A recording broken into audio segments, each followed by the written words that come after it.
Hello and welcome back again Savita classes 1992। तो कैसे हैं आप सभी? आई होप आप सब ठीक होंगे, बढ़िया होंगे। चैनल से जुड़े रहिए। जय श्री श्याम। जैसा कि आप सभी को पता है कि स्टार्ट फिर से होना है। हालांकि इस चीज के लिए हमें कुछ स्पेसिफिक या कुछ विशेष नहीं मिला है, लेकिन हमें अपनी तैयारी को जारी रखना चाहिए। तो देखो, जब भी आप किसी भी एग्जाम की तैयारी करते हो तो आप जो सिलेबस वाइज तैयारी करते हो उसके साथ साथ उसकी जो रिवीजन करते हो, भाई पढ़ाई करते हो, नोट्स बनाते हो, सबके साथ साथ एक जरूरी चीज होती है और वो होता है आपके प्रीवियस ईयर क्वेश्चन पेपर्स। तो आपको इस चीज के लिए चिंतित होने की बिल्कुल जरूरत नहीं है। प्रीवियस ईयर पेपर्स जो है स्टेट के अभी तक के, वो मैं आपके साथ शेयर करूंगी और ये इंग्लिश सब्जेक्ट्स के हैं। सो प्लीज चैनल से जुड़े रहें और प्रीवियस ईयर क्वेश्चंस को देख के आप ये अंदाजा लगा सकते हैं कि भाई किस तरह के क्वेश्चंस आते हैं और क्या आपसे पूछा जा सकता है। और इन क्वेश्चंस को अटेम्प्ट करके आप अपनी तैयारी का भी आइडिया लगा सकते हैं, है ना। जो हाउसवाइफ्स होती है, मेरे एक तरह मदर्स होती है, भाई बच्चों के साथ साथ नहीं कर पाती, तो उनको क्या होता है भाई, कंटेंट कंसाइज फॉर्म में अगर मिल जाए तो वो बहुत अच्छा होता है। तो रिवीजन के लिए ये आपके साथ है। पूरा पेपर मैं आपके साथ शेयर करूंगी और इसमें हम जीके और मैथ्स को नहीं करेंगे, जो 20 मार्क्स का होता है उसको छोड़ के बाकी सारी चीजें हम कवर करेंगे, है ना। So let's start. Which type of education would be appropriate for socially deprived children. तो बहनों ने पूछा है कि जो सामाजिक तौर से जो वंचित बच्चे हैं उनके लिए कैसी एजुकेशन उचित होगी, है ना। ये मैं हिंदी और इंग्लिश दोनों में कराने वाली हूँ। कुछ बच्चे हो सकते हैं जिनको साइकोलॉजी हिंदी में समझ आती है। तो भाई ये क्वेश्चन है, वंचित जो सामाजिक तौर पे वंचित स्टूडेंट्स होते हैं, वंचित तबके से आते हैं, या वंचित जो बच्चे होते हैं, डिप्राइव्ड होते हैं, जिन्हें किसी भी तरह की सुविधाएं नहीं मिलती, या वो इस फॉर्म में भी हो सकते हैं कि भाई वो थोड़े से अलग हो नॉर्मल बच्चों से। तो उनके लिए क्या अधिनियम बनाया गया है, किस प्रकार की एजुकेशन हमने करनी चाहिए, तो वो है इंक्लूसिव एजुकेशन। ठीक है, एकीकृत, सबको इकट्ठा करके पढ़ाना। जैसे उनको बिल्कुल अगर आप अलग कर देते हो तो थोड़ा सा उनमें क्या होता है, हीन भावना आ जाती है। Which of the following statement is correct regarding adolescence under Erikson psychosocial. जो एरिक्सन का मनोसामाजिक विकासात्मक जो थ्योरी है उसके हिसाब से करेक्ट क्या है, तो वो क्या बताते हैं एरिक्सन। ईगो आइडेंटिटी एक सकारात्मक साइको सामाजिक एस्पेक्ट है, एक तत्व है या सोच है, विचारधारा, यानी जो ईगो आइडेंटिटी है वो सकारात्मक रोल प्ले करती है।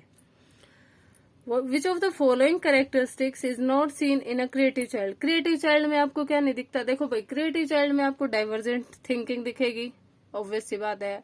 एक्सट्रीम क्यूरियोसिटी, वो बहुत ज्यादा जागरूक रहेगा, उसमें जिज्ञासु प्रवृत्ति ज्यादा होगी। इमेजिनेशंस उसकी बहुत हाई होंगी। तो कन्वेंशनल थॉट्स नहीं रखेगा, जो भाई पुराने तरीके से चलते आ रहा है, परंपरागत जो चीजें हैं वो नहीं होंगी। सो नहीं पूछा गया है तो कन्वेंशनल थॉट्स उसके अंदर नहीं होंगी। ध्यान रखिएगा, इसमें हमेशा नोट वाले क्वेश्चंस बहुत ज्यादा आते हैं साइकोलॉजी में, और उन्हीं में हम थोड़ा सा गड़बड़ हो जाती है।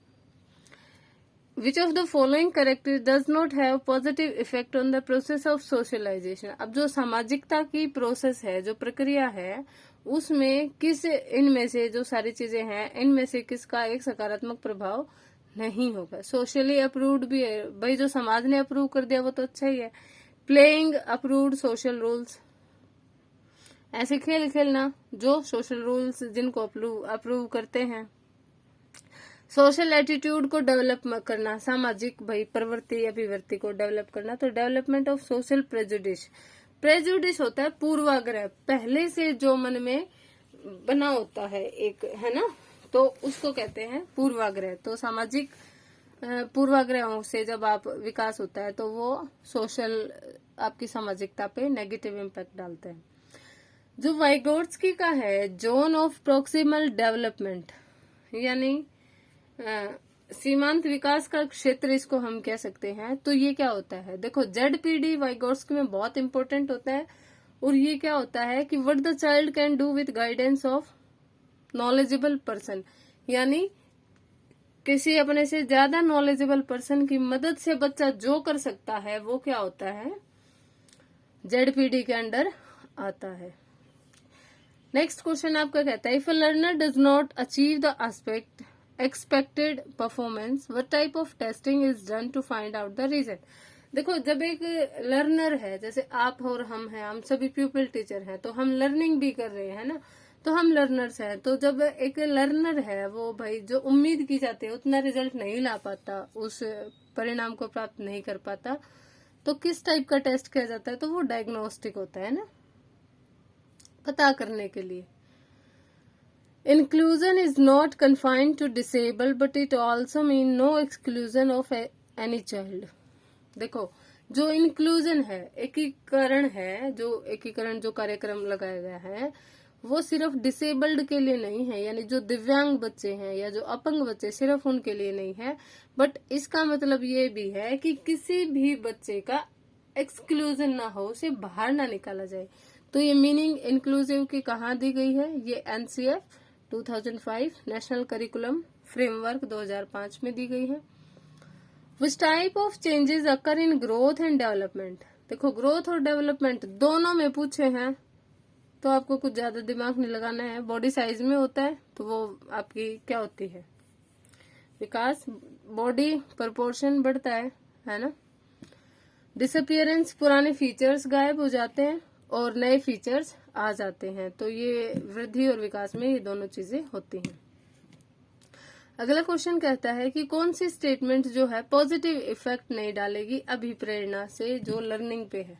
अभिप्रेरणा का लर्निंग पे प्रभाव, तो उसमें जो सकारात्मक प्रभाव नहीं डालेगी वो कौन सी बात होगी।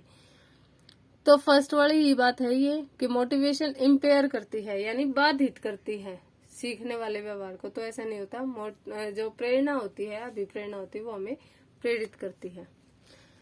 पॉजिटिव देख लेते हैं एक बारी।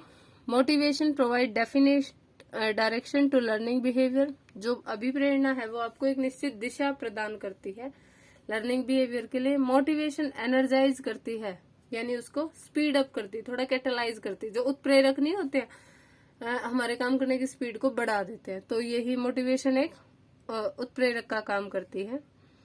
मोटिवेशन मेक्स लर्निंग, और मोटिवेशन से लर्निंग भी होती है। ठीक है, नो डाउट्स, इसमें कोई शक नहीं है।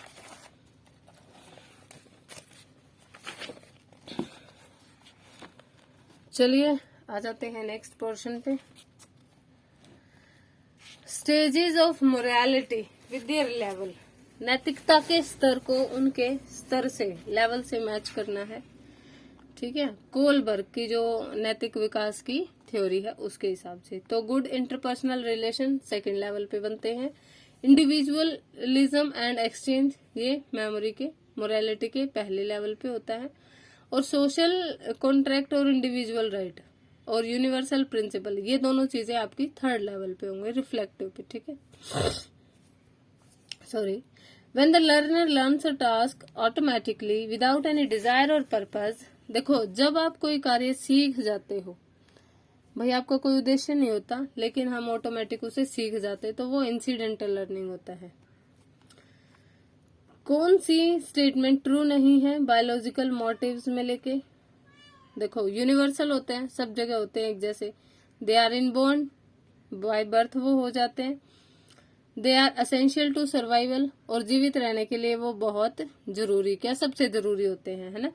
दे are not related to homeostasis of the individual, तो वो उसकी स्पीशीज से रिलेटेड नहीं होते, तो ये गलत है, वो सबसे रिलेटेड होते हैं। ठीक है। Which of the following examinations are basis of continuous. जो हमारा सीसीई है, जो हमारा सतत और व्यापक मूल्यांकन है, तो ये एग्जामिनेशन कौन से उसके बेसिस हैं, कौन कौन उसमें इंक्लूड होते हैं। तो रिटन एग्जाम भी होता है, ओरल भी, बिहेवियरल भी और प्रैक्टिकल, चारों आते हैं। Which of the following statement is not correct in reference to intelligence test. जो इंटेलिजेंस टेस्ट होते हैं उसमें कौन सी स्टेटमेंट करेक्ट नहीं है। तो अलेक्जेंडर का पास अलोंग टेस्ट वो एक परफॉर्मेंस टेस्ट है, यानी उसमें आपको करके दिखाना पड़ता है। वर्बल टेस्ट इंडिविजुअल भी हो सकते हैं और ग्रुप, यानी सिंगल का वर्बल टेस्ट भी हो सकता है और पूरे समूह का भी हो सकता है। Illiterate people can not do performance test. जो अनपढ़ लोग हैं वो परफॉर्मेंस टेस्ट नहीं कर सकते, नहीं ऐसा नहीं होता। परफॉर्मेंस जैसा नाम से परफॉर्म करके दिखाना, उसमें पढ़ाई लिखाई का कोई मतलब नहीं है। जो नॉन वर्बल टेस्ट होते हैं वहां पे इंटेलिजेंस जो है पिक्चर और फिगर से नापी जाती है। तो जो इलिटरेट पीपल हैं ये परफॉर्मेंस टेस्ट नहीं कर सकते, ये चीज रॉन्ग है, आप इसे गलत मार्क करेंगे। नेक्स्ट है which of the following pair is not correct regarding elements of intelligence and their dimensional under 3D। जो गिलफर्ड की 3D इंटेलिजेंस थ्योरी है, बुद्धिमत्ता का त्रितंत्र सिद्धांत जो है गिलफर्ड का, वो क्या कहता है? यूनिट किस डायमेंशन से जुड़ी हुई है? प्रोडक्ट उत्पाद से। कॉग्निशन पहचान ऑपरेशन से, और इवेल्युएशन ये दोनों ऑपरेशन से। तो जो रिलेशन कंटेंट है वो गलत है इसमें। विच इज नॉट अ की फीचर ऑफ चाइल्ड सेंटर्ड। जो चाइल्ड सेंटर्ड है कि भाई शिक्षार्थी को सेंटर केंद्र बना के हमें शिक्षा देनी चाहिए, तो उस अप्रोच में क्या चीज की फीचर नहीं है। मीनिंगफुल लर्निंग अपॉर्चुनिटी ये हर जगह पॉजिटिव रहेगी। और जो सिंगल लर्निंग पाथवे ये गलत है, क्योंकि सब एक ही तरीके से नहीं सीख सकते। कंटिन्यूअस असेसमेंट ये चलेगा, बिल्कुल ठीक है, लगातार हमें असेस करना चाहिए। एक्सेसिबल लर्निंग सेटिंग, और जो लर्निंग सेटिंग्स है वो सबके लिए एक्सेसिबल होनी चाहिए, सब तक उपलब्ध होनी चाहिए। तो इसमें जो नेगेटिव है वो सिंगल लर्निंग पाथवे है, यही नहीं होना चाहिए, ठीक है। बंड्यूरा के हिसाब से इंटर रिलेटेड प्रोसेस क्या नहीं है? जो ऑब्जर्वेशनल लर्निंग से है, ठीक है। निरीक्षणात्मक जो लर्निंग है, सीखना है, अधिगम है, उससे कौन रिलेटेड नहीं है बंड्यूरा के हिसाब से? तो अटेंशनल है, ध्यानात्मक है, रिटेंशनल है, मोटिवेशनल आपकी जो भी प्रेरणात्मक। तो कॉम्बिनेशनल जो है वो बंड्यूरा ने नहीं बताई है। जो नेक्स्ट क्वेश्चन भी बंड्यूरा से है। सोशल लर्निंग जो इनकी थ्योरी है, सामाजिक अधिगम सिद्धांत, जो कहा जाता है, क्या कहा जाता है? जब एक पर्सन सेम बिहेवियर को ऑब्जर्व और रिपीट करके सीखता है, जब दूसरे करते हैं उसी को देख के करता है, इमिटेशन करता है, तो वो मॉडलिंग होता है, ठीक है। When which sub component is not included in componential intelligence under Sternberg triarchic theory. जो स्टेनबर्ग की त्रितंत्र सिद्धांत है उसमें क्या चीज नहीं है? तो उसमें मेटा कंपोनेंट है, ध्यान रखेंगे, परफॉर्मेंस है और नॉलेज एक्विजिशन है। तो उसमें एक्सपेरिमेंटल कहीं पर भी मेंशन नहीं है। A learning disability that affects the acquisition of arithmetic skill. Arithmetic skills की जो लर्निंग, अर्थमेटिक कैलकुलेशन है ना, तो यहाँ से आप कनेक्ट करके याद रख सकते हैं कि भाई जब मैथ्स में कुछ दिक्कत होगी तो वो ठीक से कैलकुलेट नहीं कर पाएगा, और कैलकुलेट नहीं कर पाएगा तो वो डिसकैलकुलिया हो जाएगी, ठीक है।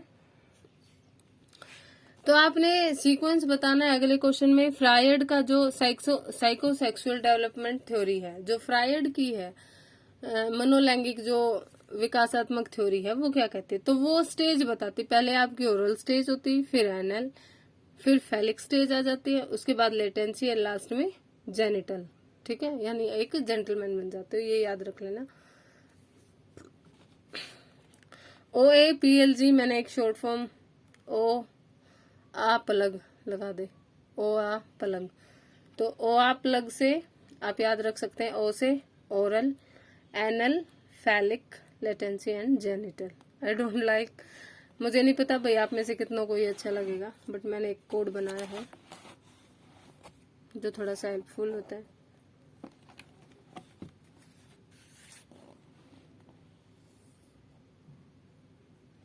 पेवलोव की जो क्लासिकल कंडीशनिंग थ्योरी है, ठीक है, शास्त्रीय अनुबंधन जो सिद्धांत है, कौन सी टेम्पोरल सीक्वेंस जो प्रेजेंट करती नेचुरल और कंडीशन स्टिमुली को सबसे ज्यादा इफेक्ट करेगी? तो वो डिले, ठीक है।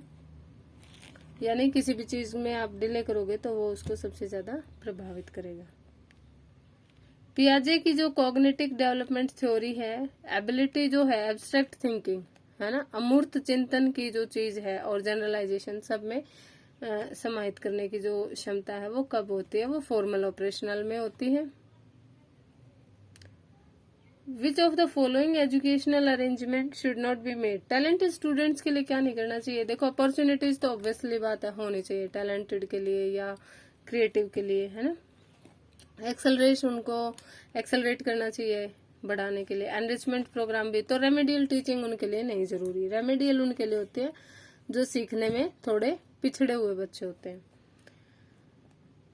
Which of the following not a principle of inclusive, inclusive जो एजुकेशन है एकीकृत, नाम से पता चल रहा है, तो इसका प्रिंसिपल क्या नहीं हो सकता, सिद्धांत, प्रिंसिपल ऑफ सेग्रीगेशन, अलग अलग कर देना है ना, सेपरेशन नहीं होता। तो कोऑपरेशन होता है, सेलिब्रेटिंग डाइवर्सिटी होता है, विविधता को उत्सव की तरह मनाना, और राइट टू एजुकेशन भी होता है। कौन सा सपोर्ट नहीं करता है टीचिंग को, इंडिविजुअल डिफरेंसेस में, लार्ज ग्रुप ऑफ स्टूडेंट्स। देखो इंडिविजुअल डिफरेंसेस जब हैं, यानी व्यक्तिक विभिन्नताएं जब बहुत ज्यादा हैं, तो आप बहुत बड़ा समूह बना के बढ़िया से अच्छे से नहीं सिखा सकते। इंडिविजुअलाइज्ड इंस्ट्रक्शन, ये तो पॉजिटिव है। करिकुलम एडेप्टेशन, पाठ्यक्रम को तो अडेप्ट करना ही पड़ेगा, और जो स्टूडेंट की एबिलिटी है उनका अगर आपको ज्ञान है तो आप उन्हें अच्छे से सिखा सकते हैं, इसमें नेगेटिव नहीं है। तो आपको नेगेटिव बताना है तो वो है जब इंडिविजुअल की बात हो रही है तो लार्ज ग्रुप स्टूडेंट में परेशानी होती है। Which is not a role of educational institution in addressing the needs of children with special needs. तो रोल होते हैं जब स्पेशल नीड वाले बच्चे होते हैं तो टीचर की थोड़ी सी भूमिका जो है ज्यादा बढ़ जाती है, ज्यादा इफेक्ट महत्व हो जाता है, तो वो कई सारे रोल प्ले करने पड़ते हैं। तो कौन सा नहीं होता, एडमिशन करना किसी बिना किसी भेदभाव के होता है, ये होना चाहिए। एक्सेसिबल इंफ्रास्ट्रक्चरल फैसिलिटीज, भाई उनको ऐसी फैसिलिटीज देनी चाहिए, इंफ्रास्ट्रक्चर जो वो आसानी से जहाँ पे पहुंच सके, ठीक है। Identify their special needs and exclude them from main stream, तो जो मुख्य श्रेणी के बच्चे हैं यानी जो नॉर्मल बच्चे हैं उनसे उनको अलग कर देना, ऐसा नहीं होना चाहिए। और नेसेसरी सपोर्ट तो देना ही चाहिए, ये तो सबके लिए ही होता है। Which of the following is not correct in context of development. अब आ जाइए भाई विकास की बात करते, तो विकास के बारे में कौन सी चीज गलत है, तो प्रोडक्ट है मैचुरेशन और लर्निंग का, ये ट्रू है, इसमें कोई दो राय नहीं है। लेटर डेवलपमेंट ज्यादा क्रिटिकल होता है अर्ली के बजाय, ऐसा नहीं होता, दोनों ही जरूरी होते हैं।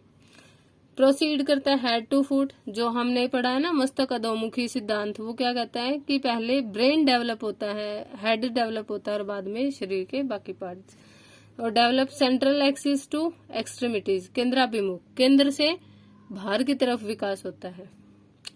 जो 3D मॉडल था इंक्लूसिव एजुकेशन का, तो वो किन्होंने दिया था, तो ग्रिफिथ, कॉपर एंड रिंगलबैन ने। सोशलाइजेशन का मतलब होता है भाई परिपक्वता प्राप्त कर लेना सामाजिक संबंधों में, तो ये किसने दी है परिभाषा, तो ये परिभाषा दी है भाई हरलोक ने। इस वीडियो में इतना ही। एचटेट की अदर वीडियोस या किसी भी टेट के प्रीवियस ईयर पेपर्स के लिए चैनल को सब्सक्राइब करें। जय श्री श्याम, श्याम जी की कृपा आप सभी पे बनी रहे। Thanks for watching this video.